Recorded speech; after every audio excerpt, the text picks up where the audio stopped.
Hello, নেতা আমরা তো হাট দখল করে ফেলাইছি। গরুর হাট দখল দেছো? হয় আরে আমরা এই জায়গায় আসলাম আর হাট দখল করে ফেলালাম। এখন এই জায়গা সব তো আমাকে দখলে, এই যারা হাট মাঠ সব আমাকে দখলে। সত্য?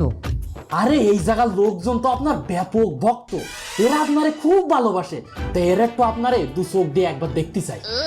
এইটাই হইলে যে একজন নেতার বৈশিষ্ট্য। তোমাদের এইটা শিখতে হবে। আমি লোকেশন পাঠাই দিচ্ছি, আপনি শুধু ওই লোকেশন অনুযায়ী একবার চলে আসেন বস। হ্যাঁ, আমি আসতেছি। ওকে। হয় হয়, আসেন আসেন আসেন।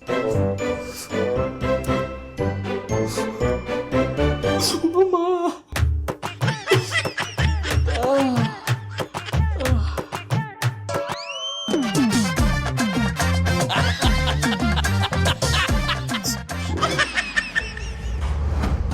অসংখ্য ধন্যবাদ যে ফোন করে বসরে ডাইছিস, নাইতে যে বাটনটা দিতাম আমি তাইটি আর বাড়ি যা লাগতো না, বুঝতে পারিস?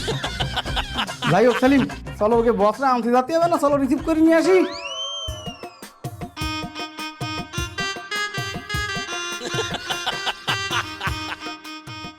লোকেশন তো দেখায় এই জায়গায়।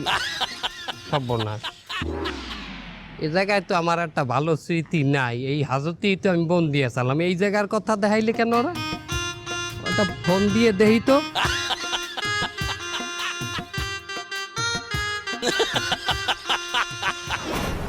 চলেন। চলেন মানি? ভিতরে চলেন, ভিতরে।